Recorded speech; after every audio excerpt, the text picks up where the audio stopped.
บายดียูนยูวิดีโอนะมีคนมาคอมเมนต์ว่าคือผู้เห็นไอ้โจแคนาดาโดดแล้วอ่ะสันเราไปใส่คือผู้เห็นมาแฮงเอาท์กับจูเจ้าแล้วอ่ะสันนี่เด้อมาอยู่ไหนเมื่อก่อนนี่ก็ไปแฮงเอาท์กับเราแต่ว่าบ่ได้ถ่ายวิดีโอตอนเราอยู่นำหั่นนะแฮงเอาท์นำกันอยู่แล้วก็ป๊อบบ่ได้โจคนมันนอกกับม้านี่ดิมาหากันอยู่แต่เขาบ่ได้ถ่ายวิดีโอนะจะนะจกวิดีโอขึ้นมาถ่ายกันย้อนมาคอมเมนต์เขาจะว่าแหละบ่เห็นไอ้โจแคนาดาโดนแล้วปลิ้นน้ำกันอยู่แต่ว่าบ่ได้ถ่ายวิดีโอตอนเราอยู่นะยังอยู่นี่แล้วโจแคนาดาฉันก็ขอถามท่านซะว่าไปใส่มาข้าวมาไอ้โจถามว่าเจ้าไปใส่ม้าว่าสั่นไปค่าย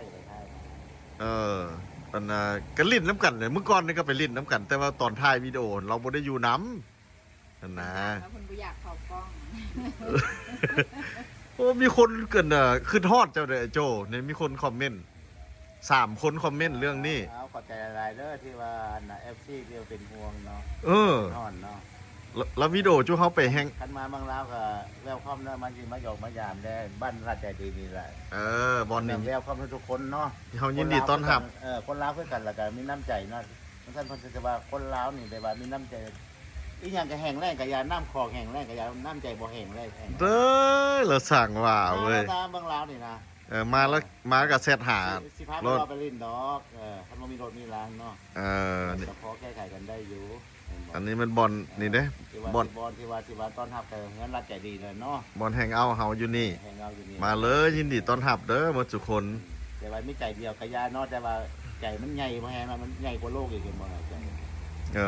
ไปลิ้นน้ำกันอยู่แต่ตอนท้ายเห็นเราผัดบ่ได้อยู่นำหั่นนะคือในโลกนี้เนาะอ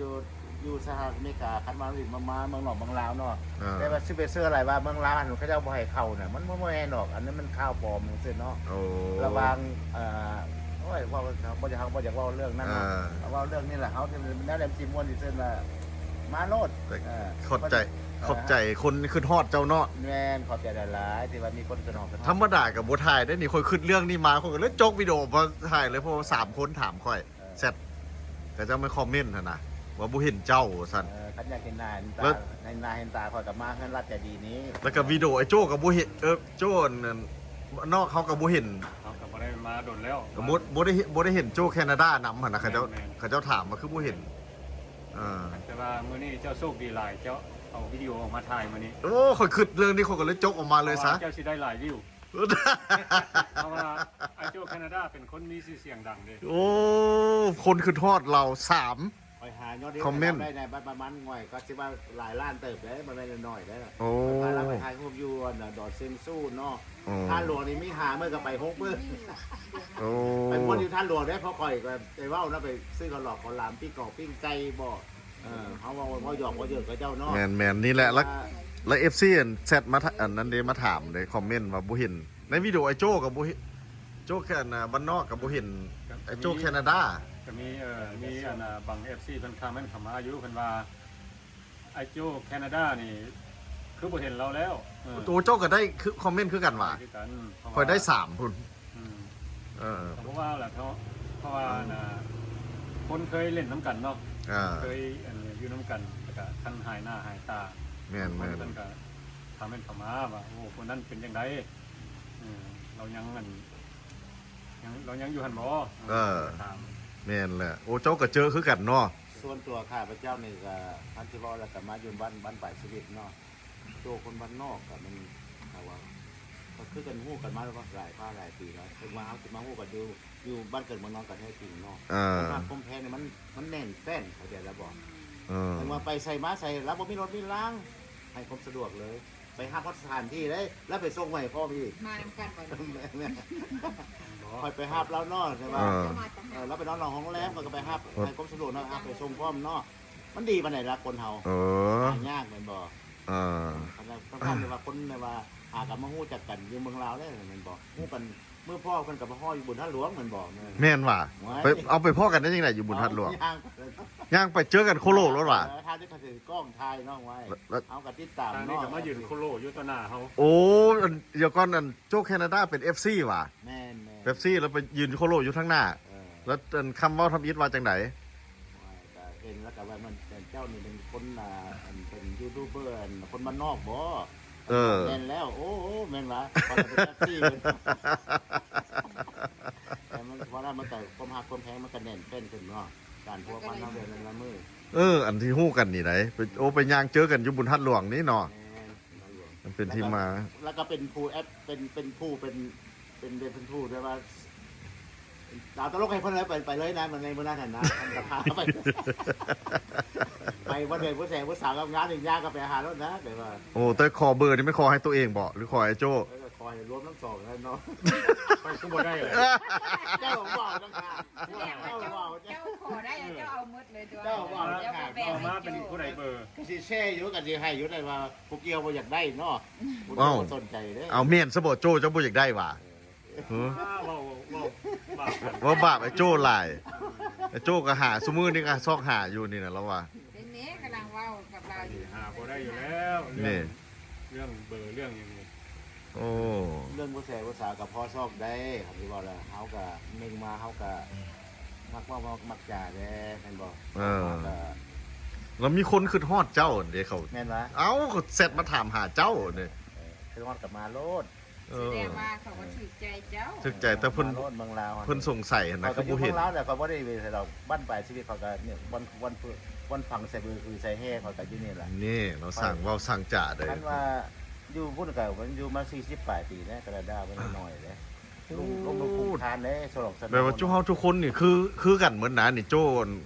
โจ้บ้านนอกไอ้รัดใจดีคือกันเหมือนเจ้าเฮาก็อยู่พุ่น ตื่นมา หลายปี เขาจะซีเอารถเอาไปให้ราดในการนั้นได้กวดสลบสโนนบ่ เออ มันบ่กวดก็มันไปบ่ได้แล้วบัดนี้นะจำได้กี่จัดก็จะเป็นครึ่งชั่วโมงหรือชั่วโมงนึงเนาะแม่นบ่มันบ่ได้ของคอย โอ้ อย่างฟรีสลอกฟรีเซิงเรนบ่แม่นบ่อันนั้นโอ้ยอันนั้นต้องใช้เวลาเป็นชั่วโมง2ชั่วโมงพุ่นแหละ โอ้ แต่ว่าย้ำหนาวนี่ก็ต้องไปการก่อน2-3ชั่วโมงก่อนฮอดโรงงานนั่นน่ะ อืม ย้ำฮอดนี่ก็ว่าเฮาไปประมาณครึ่งชั่วโมงหรือชั่วโมงก็ได้แม่นบ่บ่เป็นหยังแต่ว่าย้ำหนาวต้อง3-4ชั่วโมง อืม ต้องตื่นก่อนนะเขาเคยตื่น6โมงเขาต้องตื่นใน3-4โมงเพื่อไปกวดมีหมอกที่มากออกจากคนออกคนทั้งแล้วก็ค่อยๆไปได้ไม่ได้ไปไวไปเฝ้าได้แบบนี้ เออ แล้วที่เขาสิแลนด์70-80เอามาแลนด์เช้า30ไปใช่ไหม เด้บ่ อันนั้นประมาทบ่ได้กินรถมันติดอย่างเนาะ เดี๋ยวบ่มีบ่มีหยังเฮ็ดเจ้าเฮาก็มานั่งอันนั้นกันนี่เนาะ ร่วมกัน นั่งล้มกันนี่เด้ การ นี่ซื้อล้อมักกะลิงมาก็ซื้อมากินนี่อ้ายน้องเจ้าเฮานี่เด้ มีเมื่อนามาเท่าโคกมันน่าจะกินยังก็ได้กินนะแต่แล้วมีดับช่างมีมันนี่แล้วนะ แต่ว่าคนเฮาไปอยู่ต่างประเทศหลายฟ้าหลายปีเนาะ40ปลายปี เออ อาศัยเฮ็ดเวียกเฮ็ดงานซื่อ เอาเอา ๆแต่ว่าความสุขที่แท้จริงนี่อยู่นี่แหละประเทศลาวนี่แหละ โอ้ หลัง สุด จาก แท้จริง เขาออกเกษียณแล้วเขาบริหารราชการเนาะ แต่โจว่าแล้วบัดนี้ สำหรับเฮาเว้าได้เพราะว่าเฮาเดี๋ยวนี้เฮาบ่ได้เฮ็ดล่าเหตุการณ์เลย อ่า ถ้าเฮาเฮ็ดล่าเหตุการณ์เฮาสิอยู่พุ่น ตึก เดี๋ยวนี้บ่ได้เฮ็ดล่าเหตุการณ์เฮามาอยู่พี่ เรื่องผู้แสบผู้สาวนี่มีลูกก็อยากได้อยู่อยากได้ผู้มันดีฮักเฮาเนาะจริงใจกับเฮาเนาะเรื่องนี่เลือกนี่เลือก100%เนาะ เดี๋ยวนี้เจ้ากำลังเอาเจ้ายังบ่มีเถอะวะ บ่ข่อยบ่มีผู้จริงใจต้องข่อยเท่า ยังบ่มีเถอะโอ้โอ้ นี่ส่งอ้อยยิ้มให้ผู้หญิงเนาะผู้แสบผู้สาวได้ทั่วโลก เจ้ายังบ่มีผู้จริงใจนํเจ้าเถอะ แม่นมีแต่ว่า เจ้า ผมว่าฮักกันฮักแบบ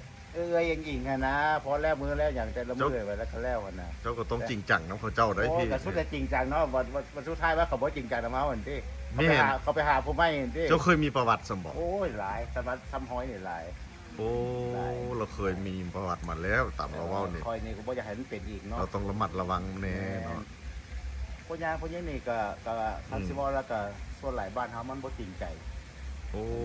เจ้าเป็นแบ ใส่ บ กันหันละ มันก็คือกันหั่นแหล้วนี่เอ้าบัดนี้พูดนี่ก็ ตามใจบางคนนี่ โอ้ตามใจน้องอ้อย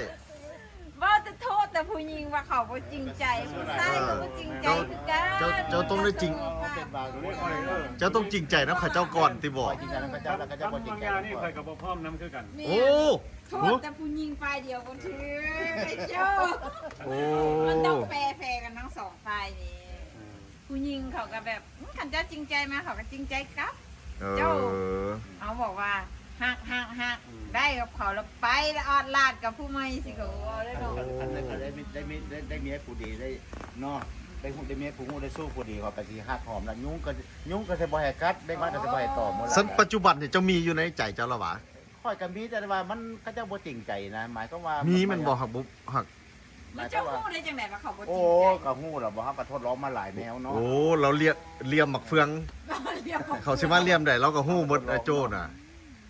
เรียกมาเฟือง เอ้ยไปกินเหล้าเนาะมื้อนี้เนาะ เออ ตอนนั้นเด้ผู้หญิงนั่นน่ะอันอ้ายเอ้ยนั่นมาลิ้นข้างนอกแม่มาบ่หยังบ่ดีบ่คักมาแปลกให้น้องเฮาน่ะค่อยมักเลยนั่น โอ้ โอ้ละบัดฮัก2ฮัก3พัฒนอกตะนาค่อยมักอันอ้ายไปกินเหล้านี่ก็ค่อยยอมแล้วค่อยนี่บ่ไหวละแนว โอ้อันเขาเจ้าส่วนเจ้าไปกินเหล้ากินเบียร์เจ้าเว้านี่ เพิ่นไม่กินเหล้ากินเบียร์ประมาณนี้เนาะ ตะกุกตะกอเริ่มต้นมันก็นั่นกันแหละ มันบ่ ก่อนที่มันสร้างสัมพันธ์กัน มันบ่อยากพลาดเด้ไอ้โจ้อันไปเทคนะบัดเลิกเทคแล้วมันบ่อยากพลาดเด้ มันคนละเป็นคนไปคนละดอกคนละเจน บ่แล้วมันไปนํกันอุ้ยลุยนี่แล้วก็ยามเลิกล่ะ เป็นนายดาเล่นที่ เออ สิรักเมื่อกับมีผู้ที่ไหนเมื่อกับมีผู้จ้างกอกมากับมี เออ เมาแล้วเนาะก็ไป โอ้เจอมาหลายเลยได้อนี่เนาะ เจอมา เ เมิดเขาสิมาเลี่ยมได้เลี่ยม สาวมาทั้งใต้ทั้งเหนือในสาวทั้งซองทั้งหัวแขกของฟันกับค่อยก็เคยเอาบรินแทกสินบาแล้วนะวันสุดท้ายรักหนีป่า เอ้ามันเป็นเจ้าไปโตวอื่นบ่ล่ะไปลมโตวอื่นว่ะ เขามีคนที่ในใจเขาแล้วเขาหมายเขามันจะว่ากินน้ำเฮาอยู่น้ำเฮาอ่ะนะ โอ้ เดี๋ยวว่าย เขาไปหลอกให้เจ้าเลี้ยง แม่ ตาย ลักษณะเป็น มันเป็นเจ้าโดดไปโตวอื่นว่ะ บ่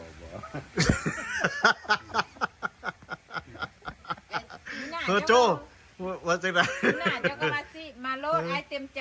ให้ตัวเจ้าก็ว่าสิเขาก็บ่กล้าตัวเจ้า ค่อยก็ไม่ได้เลิกว่าเลิกชั้นล้านนาหรอกเนาะ ไอ้เต็มใจเลี้ยง ตามเฮาฟังนี่เฮาก็โอ้คันสิเว้าละไอ้โจ้นี่ อืม ไอ้โจ้แคนาดาเด้อ เออ แคนาดานี่ มัน มีเสน่ห์ โอ้ อันรับใจดีก็มีเสน่ห์ โอ้โอเค มีแต่ไอ้คนบ้านนอกนี่ บ้าทุกคนมีเสน่ห์ของไผของมันได้อโจ้มี แต่ว่าเจ้ามันแบบ เอ้า อาจจะบ่ถูกคนที่ถูกสเปคเชื่อ โอ้หนองอ้อยเฮ้อแม่นว่ะ เมียนกระแท้ได้ เขาบ่ถึกสเปคเพิ่นเนาะ บ่ บ่บางทีเจ้าอาจจะบ่เจอเนื้อคู่ บ่เจอสเปคเจ้าเทื่อ สเปค เจ้าเลยบ่จี้หั่นน่ะ เจ้าเลยบ่จี้ คันเจ้าเจอแม่ เพราะว่าไปใส่มาใส่ก็แบบนี้แหละตามหมู่คู่เห็นนี่แหละเห็นผู้แซ่ผู้สาวเขาก็บ่ได้ขึ้นไปแบบโอ้ยอยากไปลงไปอย่างนั้นนะ เจ้าบ่สูสีเขาแน่ แต่ว่าแบบ บ่จี้นะ แบบหลายคนแบบไปน้ำมูน้ำคู่นี่แบบไอ้โจ้นี่อันน่ะเพิ่นมีคาล้ม โอ้ รู้จักเว้าอืม โอ้ เอานี่ก็ไปน้ำเพิ่นอยู่หักแต่ว่าเฮาก็นั่งเบิ่งซื่อๆนั่นแหละ เออ แต่ว่ามาหมดลิ้นมื้อนี้เนาะก็แม่รัดคือประสงค์ข้าพเจ้าเลยก็ว่าอยากเป็นพี่เป็นน้องกันเนาะ เออ ก็สนใจผู้ใดผู้หนึงขนาดนั้นอยากล้มมากันไป เฮ้อเฮ้อ อยากล้มตรงนี้น่ะ อยากล้มผู้ใดผู้หนึง เดี๋ยวได้รู้เผยมันนึงว่าเอาที่คบกันได้บ่ มันแบบ เป็นไปยังไงเป็น อืม ไปได้บ่ แล้วก็มั อันว่าเป็นไปได้แล้วเขาก็สิอนุญาตเลยอนุญาตเลยว่าซั่น เขา นะ ต้องสูสีได้คันเฮา โอ้ที่มีหยังเกาะไอ้โจยังบ่สุยังบ่ไปจี้เถอะเด้คันเราสุ พี่เขาต้องแบบว่า บ่ย้อนเรายังบ่มีไผถึกตาเราติ บ่ถือใจเฮาไปย่ายอยู่อเมริกา เออ แล้วก็เฮาก็เรียนรู้ว่ากฎหมายกฎระเบียบของเพิ่นมันเป็นแบบใดนะเฮาก็ลึงอยู่แบบนั้นแม่นบ่เฮาเห็นแม่ยามีหญิงเฮาก็เฮาก็แหนมเบิ่งอันน่ะก็ได้แต่แหนมเบิ่งซื่อๆน่ะเฮาสิขึ้นไปเว้าไปจีบไปหยังมันก็เฮาลึง บางทีนะไอ้โจ้ผู้หญิงนะเขาก็ต้องการซูซี่ โอ ได้เนาะ ้ยสูสีได้ ซูซี่เขา แม่ ก็ น ต้อง การ การ ซูซี ซื้อได้ แต่ว่าแบบเฮาเว้าแล้วเฮาบ่เรื่องเพราะว่าเฮาย้ายอยู่อเมริกาดิ บ่แม่นมันบ่แม่นสไตล์ไอ้โจ มันบ่แม่นสไต ว่า ล์ สิ เฮา พูดว่ามานั่งเฮียงกันนี่อ่ะอยากให้จับก็บ่จับกูอยากให้ซูซี่ก็บ่ซูซี่เจ้าก็บ่ได้กับเขา ผมอยากได้มันก็ทอกันถ้าทางยิงทางสายทางมียิงเพิ่นบ่แสดงออกซื่อ มาแล้วนี่เขาก็ถึกหลายเทื่อแล้วแบบเขาเคยเว้าให้หมู่ครูฟังนั่นแหละว่าตอนล้มสาวแล้วมันเป็นจังไดแล้วมีคนติดต่อให้อีกแล้วมันเป็นจังได เออ แม่นบ่ โอ้ อั อันนี้นะ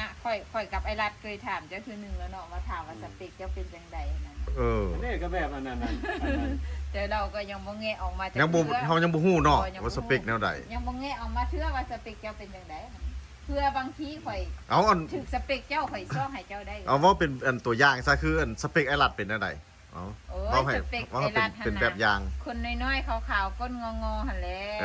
เอาอันนั้นเป็นสเปคไอรัดเหมือนสเปคไอโจ้นี่เด้ สเปคข่อยนี่แบบบ่มีว่าสิอยากได้ โอ้ แบบ ค นั้น น ทำมันต้องมีสเปค ห่วย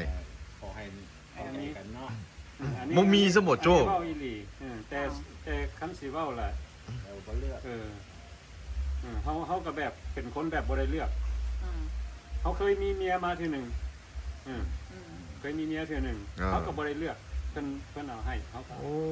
มีอย่างเป็นทันโจ้ แม่น เอาเจ้าก็อยาก เจ้าต้อง ก็ต้องแบบว่าอยากได้คนตุ้ยคนจอยคนขาวคนอ้วน คันสิเว้าล่ะคนเฮาคันมันล้ม คน กัน ดำ ฮู้ คน บ่ เหล่ แบบค่อยมาเป็นหมู่เจ้านี่แหละ อืม เขาก็บ่ได้ฮู้จักกันเขามาล้มกันเข้าใจกันเขาก็เป็นหมู่กันไปได้อืม โอ้แบบว่าจะเอาคาลมหลายกว่าลมเข้ากันแล้วก็ไปกันได้แล้วก็เอา แม่น แบบ คน บ่ เฮา มี ค ส น เป เฮา ค มันสิอยู่นํกันได้ก็ย้อน ห่วย ป้องกันแล้วก็ แบบคาล้มเลยเจ้าสิเป็นคนบ่รอบ่งามบ่หยังก็อย่าเฮาเข้ากันได้ล้มกันได้ แต่วันนี้ใส่เข้ากันได้เรา คนเฮานี่บ่ถ้าว่าบ่เป็นผู้หญิงเป็นแฟนเนี่ยผู้ชายกัน ยังเขา มันไปนำมันคัดๆกันคองกันแล้วไปนำกัน เขาถามหลายเทื่อแล้วเขาเฮายังบ่ได้คำตอบเลยน้องอ้อย เราก็บอกว่าเราบ่มีสเปคใครก็ได้ ยั แต่ งบ่ ว่า มี ขอ คำต ให้ อบ เข้าใจเราขอให้แบบว่าจริงใจต่อเราว่าซั่น มันต้องมีตี้ตุ้ยดำเตี้ยจอยอย่างนี้นะโจ คนเฮาคันสิเว้าแล้วมันเลือกบ่ได้ ผมฮักนี่มันบ่ได้เลือกเท่าไหร่ ๆมันเลือกได้ มันเลือกได้เด้อโจไอ้ เลือกได้คันเจ้า เจ้าลงฮักแล้วมันเลือกบ่ได้ดอก แม่น เตี้ยสิตุ้ยสิจะเจ้าเราได้ เพราะแต่ว่าก่อนที่เขาจะได้เขาเลือกได้ไอ้โจ้ อ้ายนี่เคยถือแล้วเนาะ เขาเลือกก่อนเด้เขาเลือก เขาต้องเลือกก่อนว่าเขาต้องเลือกแบบไหนคน บ่ถึงส ขาว เปค คนจอยคนดำคนตุ้ยคนอ้วย ในเมื่อว่ามันบังเอิญแล้วเนาะบังเอิญเลยว่าหมายเขาว่าล้มไปล้มมันเข้ากันเนาะ แม่น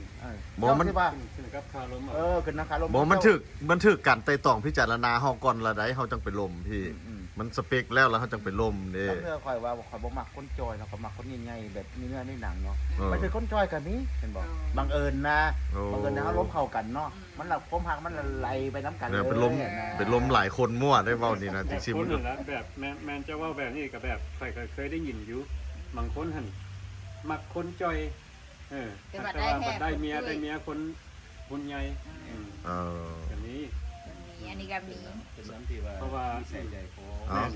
สรุปว่าเฮายังบ่ได้คำตอบจากกันโจคนบ้านนอกเนาะ มีแต่ ก็ ผู้ ได้ เล่ คำตอบ ท่านอยากฮู้ว่าสเปคเราเป็นไดงองถามเบิ่งแต่เมีย เฮาบ่ฮู้นะเฮาบ่ฮู้ว่ามักแนวใดเด้ เบิ่งแต่งอง ยั ถาง ม บ่ได้คำตอบ แต่ เด้อ อนาคตข้างหน้าเราว่าเป็นจังได๋ ยังแม่นถ้ารุ่นน้ำกันนี่แหละเนาะโจเฮา การรุ่นน้องกั ส่วน น หลายค่อยนี่มันแบบโอเคขั้นสมมุติว่ามีคนติดต่อให้นี่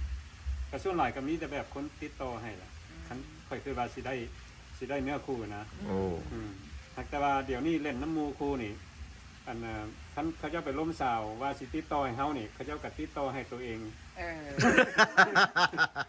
เอาแล้วเจ้าอยากได้บ่อนาคตข้างหน้าไปเจ้าอยากได้บ่ ว่ามันก็คือกันมันไผก็ต้องการมีเนื้อคู่ โอเค ยังอยากได้อยู่ นั่นอย่างนั้นนั่นอย่าง มัน นั้น ไผก็ รัด ต้อง ใจดี การ เลย มี อยู่ในเดือนนะ มีท่านสิเว้าล่ะ เนี่ย เขาถือว่าแบบคน นั่งกับ ค รัด น ใจ แบบ ดีนี่เล ฮั ย กแพงกันนะมันก็เป็นแบบหมู่คู่กัน ก็ดีมีไว้ แบบที่เป็นผัวเป็นเมียกันนี่เจ้าต้องเป็นหมู่กันให้ได้ แม่นเป็นหมู่กันฮู้จักนิสัยใจคอกันแบบแบบเป็นจังไดมาจังได โอ้ อยู่มาเอากันก็ได้ แล้ววันนี้นะเจ้าเริ่มต้นวิดีโอเจ้านะมาทอดที่ได้จังไง ว้ายมือนี่บ่ได้ขึ้นสิถ่ายวิดีโอแต่เดี๋ยวนี้มาขึ้นคอมเมนต์อันเขาเจ้าว่าบ่เห็นไอ้โจวิดีโอเจ้ากับบ่มีไอ้โจอันแคนาดา ยูใส่ก่อน วิดีโอข่อยกับบ่มีไผกับบ่มีหั่นนะ ยูใส่ก่อน เพิ่นก็จักถามมันยังคือบ่เห็นเราหั่นนะ โอ้ดอนดูพุ่นน่ะ คือพ่อตัวนี้ก็ห้วยมาเฮามาจุกให้เบิ่งซะจุกเฮานั่งลิ้นน้ำกันอยู่ แต่จุกเฮาบ่ได้ถ่ายวิดีโอกับมี แล้วพอถ้ามัน น้องอ้อย โด บ่ นดูแถวไหนโดนดู บ่ถามบ่ บ่ น้ ได้ องอ้อยนี่ บ่ได้เข้าอันนั้นเด้บ่ได้เข้าดูละเด้ เอาเรื่องเนื้อคู่อย่างนะ โอ้เอาเจ้าโจยังบ่ได้อัปเดต ว่าสเปคของเพิ่นแบบใดอย่างนะแบบเจ้าถามได้ โอ้ถามสเปคเอาน้องอ้อยสเปคเจ้าเป็นแนวไหนบอกให้ฟังได้บ่ สเปคข่อยว่า เออ ก็คือแบบม เอาสเปคเลยแนวไหน สเปคข่อยว่า เออ ข่อย เออ มักคนอวบๆขาวๆสะอาดๆเลย เออโอเคมีอย่างอีกมันมีต่ออีกแม่ เอากัน หูพังให้นะเป็นแนวไหน ก็คนอวบๆคนสูงๆ เออ แต่ว่ามันบ่ได้ตามสเปคก็ตาม แถวนี้เลย คือไอ้เจ้ามาเลยเขามาสเปคหนึงแล้วมันได้ บนทันได้อันนึงเขาก็ต้องได้ทำใจเนาะ ได้เจ้าเนาะ โอเค ว่าแล้วเขาก็เลือกบ่ได้เนาะเลือกบ่ได้ เออโอ คน เค ทำมันก็มีสเปคหมดแหละไอ้โจ้สเปคข่อยกับข่อยมักคนสูงๆขาวๆตัวสะอาดแหละแต่ว่าคันมันได้ เออ อืม โอเคเออโอเคเอาสัมภาษณ์กับซิมีเท่านี้ก่อนเนาะ เพราะว่าจับหลายอันกับโอ้ปวดแขนเลยนะมันเอาสิกันมีแต่ขอเคลียร์เนาะว่าอัน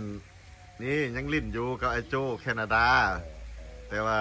เขาอาจจะบริถ่ายวีดีโอน้ำกับมีดคือมื้อนี้ก็นั่งลิ้นน้ำกัน